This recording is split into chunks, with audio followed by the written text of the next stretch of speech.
Sem dúvida, né? É importante a gente fazer essa avaliação, que todos os governantes, em todas as esferas, façam aí uma força-tarefa para que a população seja vacinada o mais rápido possível. Jean Lopes. É verdade, Rafael. Eu estou otimista, né? Dentre as diversas condições adversas que o mundo passa, inclusive da disponibilidade de vacinas para toda a população do planeta, o Brasil vem alcançando bons números. Veja bem, na sexta-feira passada, o Ministério da Saúde informou que no único dia o Brasil aplicou 1.744.000 doses de vacina nos cidadãos brasileiros, ou seja, quase 1.800.000. É um número muito bom. O Brasil já está aí praticamente em quinto para quarto lugar na vacinação no planeta, o país que mais vacinou no planeta, atrás de países que produzem a vacina, como China, Índia e Estados Unidos. E o Brasil está ali, também tem o Reino Unido que também produz, e o Brasil está nesse meio. São notícias boas. O governo federal informa que já distribuiu praticamente 58 milhões de doses, ou seja, um quarto da população, suficiente para um quarto da população brasileira. São números bons. Começou com dificuldade, tivemos vários problemas, questões com a Anvisa, de aprovação da vacina, o governo federal claudicou no início, porque as informações eram desencontradas, tinha que seguir a Constituição brasileira, ou seja, a vacina só poderia ser adquirida caso a Anvisa autorizasse, mas agora, passadas essas dificuldades iniciais, o Brasil está muito bem dentro da condição mundial que ainda não tem produção suficiente para toda a população, Rafael. Promotor de Justiça Fernando Krebs, a sua avaliação no que diz respeito à vacinação no Brasil.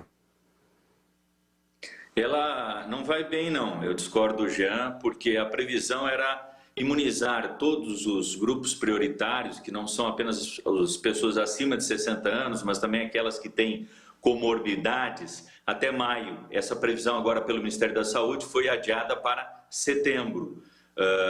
A última previsão do Ministério da Saúde era de mais 40 milhões de vacinas. Eles já reduziram para pouco mais de 30 milhões. Não é? Portanto, a coisa não anda assim a mil maravilhas. E o fato de ter distribuído 58 milhões de vacinas não significa que foram 58 milhões de brasileiros imunizados, porque nós temos a segunda dose, nós trabalhamos com a Coronavac, que exige essa segunda dose e que é responsável por mais de 80% das vacinas aplicadas no Brasil. E a Coronavac, ela é feita no Brasil, no Instituto Butantan. Ele estava fazendo 600 mil doses por dia, tinha previsão para 1 milhão e agora no final de abril chegará a 2 milhões de doses, né, o que vai incrementar, né, a quantidade de pessoas vacinadas. Portanto, ao invés de 58 milhões de pessoas vacinadas, nós temos um número bem menor, porque muitas vezes tem que guardar para a segunda dose, porque não tem certeza se ela virá aí. Portanto, não pode aplicar imediatamente a segunda dose. 25% dos municípios brasileiros estão sem vacina nesse exato momento. Então, não adianta num dia se atingir mais de 1 milhão de vacinados e no outro cair para 200 mil. É preciso manter esse número elevado constantemente e para isso tem que se garantir o fornecimento de vacinas. Com a aprovação da Sputnik V, né, que é uma vacina russa pela Anvisa, nós vamos aumentar a disponibilidade de vacinas. Salvo engano, são 30 milhões de vacinas que poderão imunizar um número muito grande de pessoas e ajudar a melhorar esse quadro, essa situação. É isso. Jean Lopes, a Coronavac ajudou muito nesse processo aí de imunização até agora por parte do governo federal, né, do governo estadual e dos municípios? Claro, tem ajudado. A maior parte das vacinas já distribuídas e aplicadas são produzidas pela Coronavac. A dificuldade que o Brasil encontra, é verdade, o promotor Krebs disse que é produzida aqui no Brasil, é verdade, porém depende dos insumos oriundos da China. E nem sempre a China entrega esses insumos de uma quantidade suficiente para que seja produzida a Coronavac. Lembrando que a China fornece esses insumos para outros países pelo mundo. A dificuldade é que não é que fica parecendo que o governo federal, os governos estaduais e as prefeituras não querem vacinar ou não estão empenhadas em vacinar. Não é isso. A nação inteira está empenhada em vacinar. O que ocorre é que não tem produção suficiente. Não existem insumos suficientes para produção em grande escala. Divide ele com Krebs. O Brasil aplicou, vou repetir o número, 1.744.000 doses de vacinas em um único dia, que foi sexta-feira passada, informação do governo federal. Agora, se hoje já não tem essa quantidade, não é porque o governo não quer, é óbvio que ele quer. O governo está clamando pelo reaquecimento da economia, né? Ele está precisando que a economia brasileira aqueça, e o maior caminho para isso é aplicar a vacina. É óbvio que qualquer pessoa com mínimo de inteligência sabe que se o governo federal pudesse imunizar os 240 milhões de brasileiros, é um número aproximado que eu estou dizendo, num dia só, ele o faria, porque seria bom para ele. É a economia voltando, é o dinheiro circulando, o emprego voltando a acontecer, é as empresas saindo de suas dificuldades, mas não há vacina suficiente para o mundo, né? O Brasil é na América Latina, aliás, nas Américas todas, né? América do Sul, América Central, América do Norte, à exceção dos estados que produzem vacina, o Brasil é o país que mais vacinou, em números absolutos. Então a dificuldade é imensa e essa dificuldade está acontecendo no mundo todo, com todos os países. Isso acontece mesmo na sua avaliação, promotor de justiça Fernando Krebs? Só uma correção, não são 240 milhões de brasileiros ainda, né? São 212, 210 milhões de brasileiros, né? É uma população um pouco menor. Isso é verdade, que falta vacina no mundo inteiro, não é que os países produtores, obviamente, vão destinar a sua vacina para a sua população. Não fosse o Butantan, a ação seria tenebrosa, terrível, né? Muito ruim, né? O Brasil também poderia ter comprado, já no ano passado, uma vacina da Pfizer, foram ofertadas 70 milhões de vacinas, elas não foram adquiridas. Nós temos pendentes algumas vacinas de autorização da Anvisa, que deve dar celeridade a isso, né? Porque é fundamental que as vacinas estejam disponíveis. E a Butanvac é uma vacina que terá insumos 100% nacionais. Ela é feita com base no ovo, né? E, portanto, ela, uma vez aprovada, né? E ela está caminhando bem, não é? Talvez este ano a gente tenha esta vacina com insumos 100% nacionais, o que vai ser muito importante para a autossuficiência brasileira. É isso. Pois não, Jean? Não, o doutor Fernando está certo em relação à população. Eu falei o número aproximado, porque o último censo consta realmente o número que ele falou 212 milhões. Mas no Brasil nasce muita gente, viu, Rafael? Sim. O pessoal faz muito neném. Então, assim, é lógico que eu falei o número exagerado, especulativo, sim, é verdade. Você acha que a gente pode ter aí 240 milhões de pessoas? Não tenho essa ideia. Sinceramente, o último número foram 212 milhões pelo censo. Nascem gente todos os dias. Deve ter aí um pouco mais esse número do último censo. Falar exatamente o quantitativo é impossível, Rafael. Muito bem, vamos lá. 32017720, coloca na tela aí o nosso WhatsApp, por gentileza, para quem está nos acompanhando na RBC FM. Eu repito o número para você participar, 32017720. O Dernival diz o seguinte: o que atrapalhou a aquisição de vacinas foi a defesa política, ideológica, ultrapassada da direita do Brasil, Jean. Concorda? Não, é claro que não, eu discordo frontalmente. O Brasil e o governo federal já distribuiu todos os informativos com imagens, com vídeos, com documentos, que desde março de 2020 o Brasil já estava lutando pela vacina, já estava investindo dinheiro, estava fazendo contatos com produtores pelo mundo todo. Ocorre, e isso aí a narrativa da oposição brasileira esconde, que existiam muitas dúvidas, existiam inseguranças em vacinas que ainda eram experimentais, que não tinham passado todos os testes necessários, que são muitos, né? Eu não sou especialista, mas eu sei que são muitos testes antes de poder liberar para aplicar no ser humano, e nenhuma dessas vacinas, nenhuma no mundo, já tinham passado por esses testes. Existe uma lei no Brasil que obriga que qualquer medicamento para ser liberado em território nacional tem que ser liberado pela Anvisa, e o governo federal apenas disse, e antes de ser liberado pela Anvisa, nós não vamos adquirir nenhuma vacina. As vacinas pelo mundo começaram a ocorrer no último mês de 2020, praticamente no início de 2021. O Brasil, por questões burocráticas e por questões exatamente de não produzir a vacina em todo, né? Produz a Coronavac, mas depende de insumos chineses, atrasou, como atrasaram a maioria absoluta dos países do planeta, que são mais de 200. O Brasil hoje, repito, é entre o 5º e o 4º país que mais vacinou no mundo. Então não houve isso, não teve nada a ver com direita, com esquerda, teve a ver com erros, com dúvidas, com responsabilidade, que aconteceram todos esses fatores em todas as nações do planeta, Rafael. Muito bem, promotor de justiça, Fernando Krebs, na sua opinião, esse número aí, né, Goiânia, Aparecida de Goiânia, chegou à faixa dos 60, conforme o secretário de Saúde ele adiantou aqui para a gente, né, e foi uma perspectiva que foi até superada, chegaríamos no final do mês de abril vacinando toda a população acima de 60 anos. Promotor de justiça.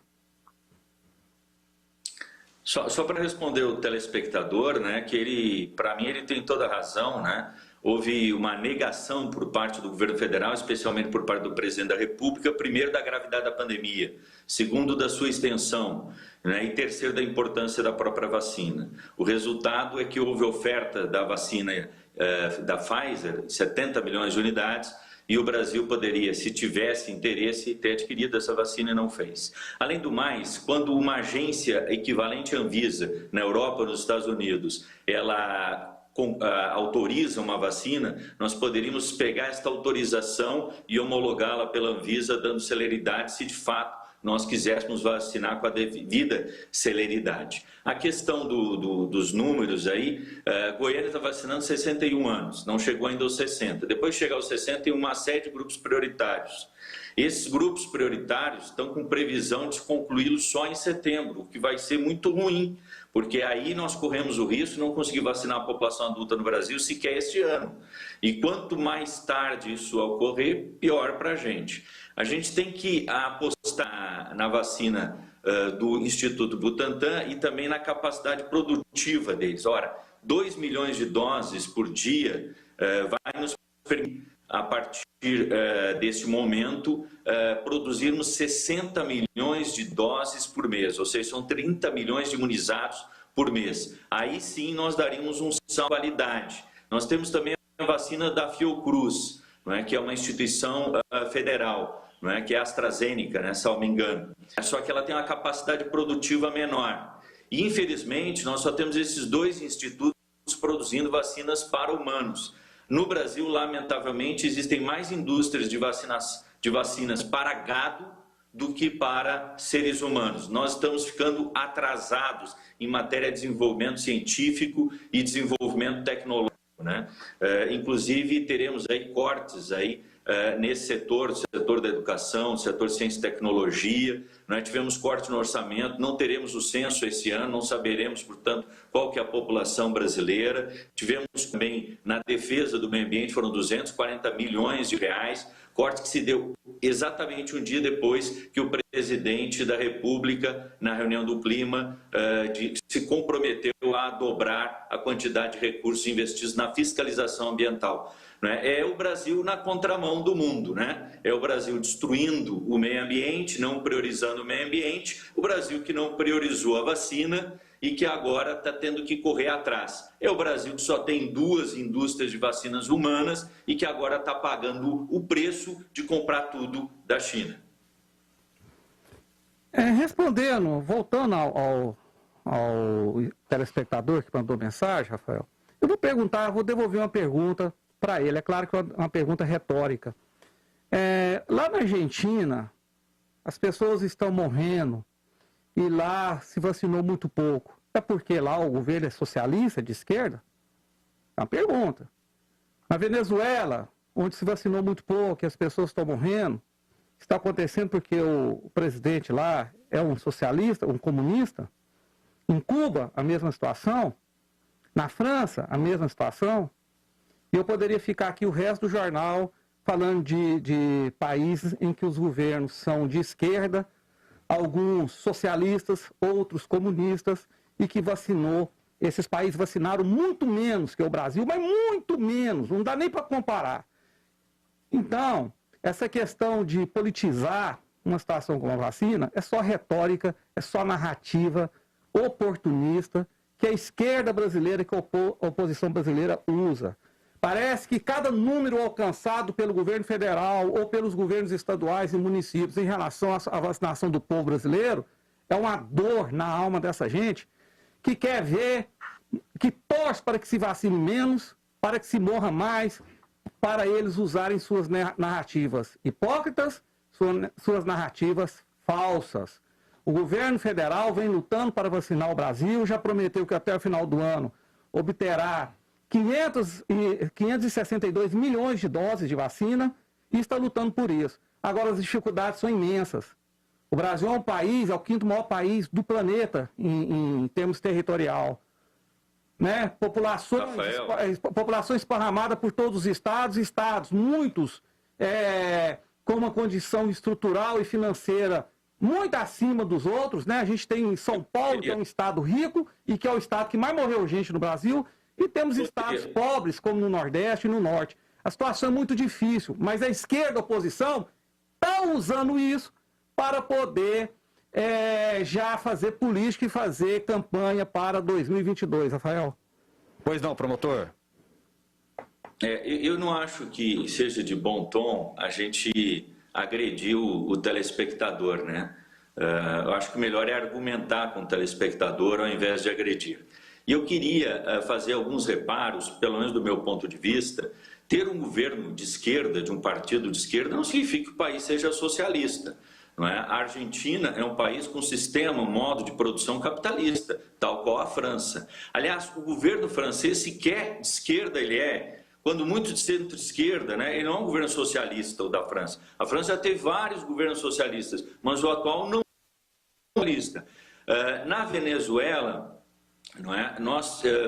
O Jean está falando que a Venezuela está em situação ruim, realmente está em situação econômica muito ruim, mas mesmo com a situação econômica muito ruim, a gente não pode esquecer que foi graças à Venezuela que nós conseguimos salvar a vida de muitos brasileiros no Amazonas que estavam morrendo sem o oxigênio. Nós recebemos doação de oxigênio da Venezuela em grande quantidade para atender os brasileiros num ato de solidariedade.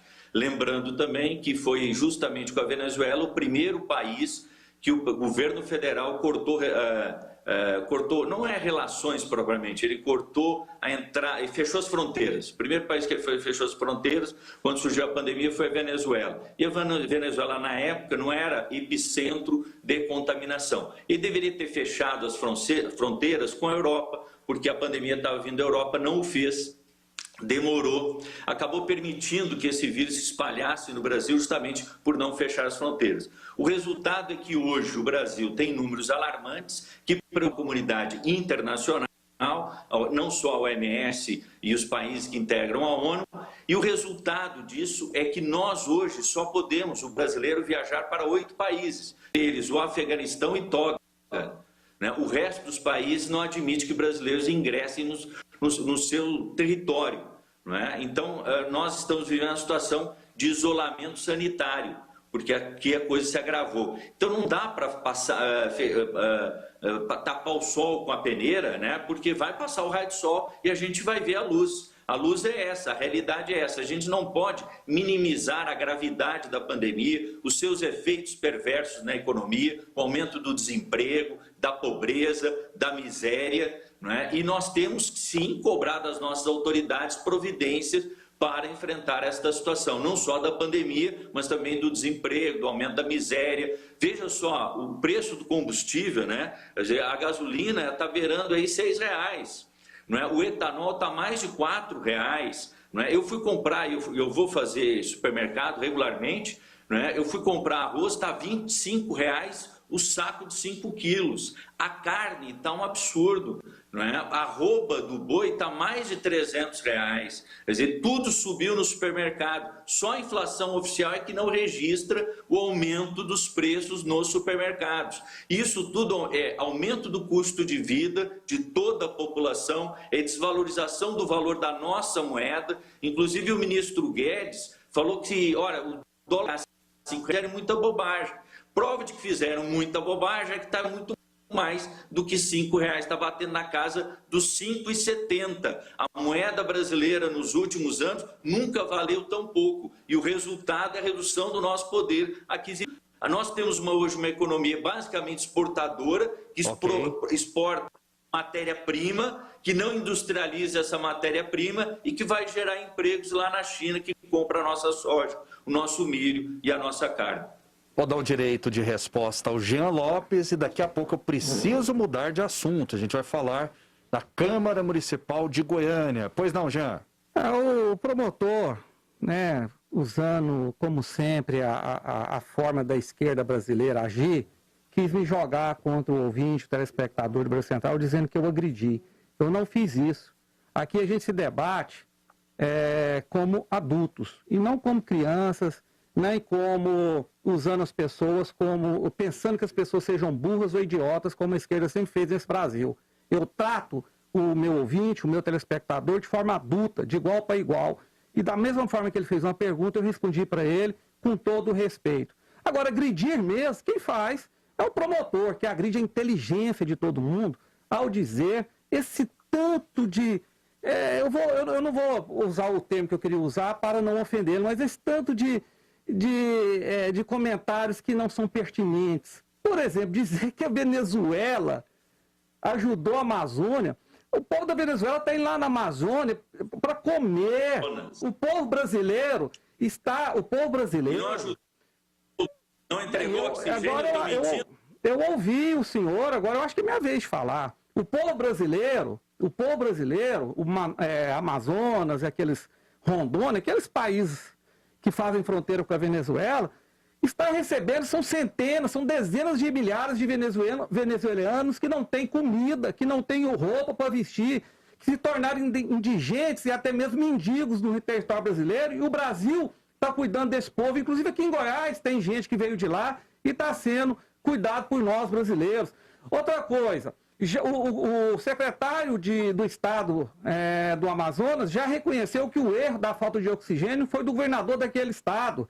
O Brasil, o governo federal, mandou diariamente vários aviões da FAB, Força Aérea Brasileira, carregados de oxigênio para ajudar não, porque é obrigação do governo federal também, para suprir a necessidade de oxigênio que o governador daquele estado deixou acontecer.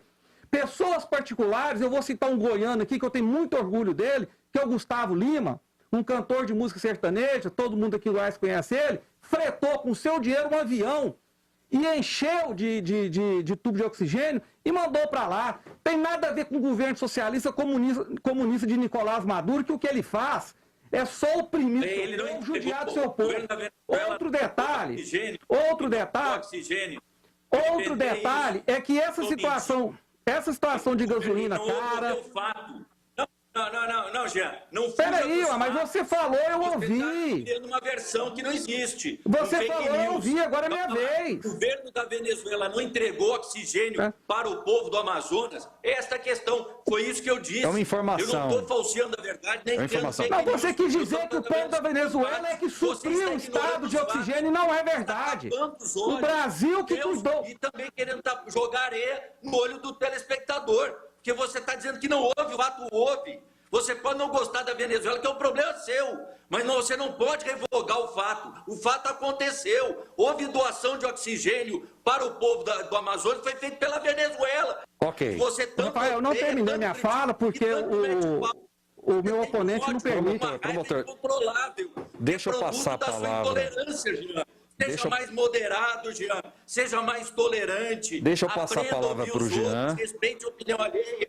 É todo mundo comunista para você, todo mundo de extrema esquerda, todo mundo de esquerda, não pode discordar de você. Qualquer coisa que discordou, tirou do rumo. Tirou do rumo qual? Que você quer impor autoritariamente, ditatorialmente. Nós vivemos numa democracia. As pessoas não pensam igual. Você tem que respeitar quem pensa igual, quem pensa diferente. Você não é o dono da verdade. Você quer impor sua verdade. Não há uma verdade a ser imposta. Deixa eu só passar para ele concluir o raciocínio, promotor. Já você vai ter 1 minuto. Não, eu vou de ter o assunto sem tempo que é direito à suficiente, réplica. porque ele falou durante quase 10 minutos. Quando eu vim falar, ele invadiu minha fala. De novo. Você Aproveite, fala um monte de aproveite tempo, o seu eu 1 não falo minuto, mesmo Jean. tanto de você, e você nunca está satisfeito, porque você quer impor sua vontade, Jean. Vamos lá, Jean. Vamos lá. 1 minuto, Jean. Bem, continuando a desmontar toda a fala dele que não condiz com a verdade, a Argentina hoje é um país Minha fala socialista. condiz com a verdade. Eu não minto. Eu não minto e não distorço a realidade, não distorço os fatos. Promotor, deixa Rafael, eu segurar toca o programa aí. Eu não tô afim Só um de, minuto, eu só não um tô minuto. afim de Deixa eu- bate-boca. Deixa eu assegurar a palavra ao Jean nesse momento. Eu peço para o promotor para que ele possa concluir o raciocínio dele. Jean. A Argentina é um país socialista caminhando para o comunismo. Os comunistas aprenderam que precisa de dinheiro para poder sustentar os seus regimes, porque a União Soviética foi a prova disso, não produzia, não tinha capital privado, apenas estatal, e faliu. A China, por exemplo, que é um país comunista, mas a economia dela é capitalista. Então, dizer que um país não é socialista porque a economia é capitalista, isso não condiz com a verdade. A Argentina hoje é um país socialista caminhando para o comunismo, assim como a Venezuela. Outro detalhe muito importante, é verdade que a gasolina está cara, é verdade que está faltando, que o arroz está caro, que a carne está cara, que todos os produtos estão caros. Mas por quê? Porque o Brasil vive sob uma recessão provocada pela pandemia da Covid. Não é possível alguém com inteligência, com um pingo de inteligência, achar que dentro de uma situação como o Brasil está vivendo, com lockdown, com indústrias paradas, comércio parado, desemprego gigantesco, a economia ia fluir normalmente. Isso é narrativa da esquerda brasileira, narrativa da oposição brasileira, que quer de volta PT, PSDB, essa gente toda lá no governo federal, para eles poderem ter os desmandos que tiveram nas últimas 2 décadas.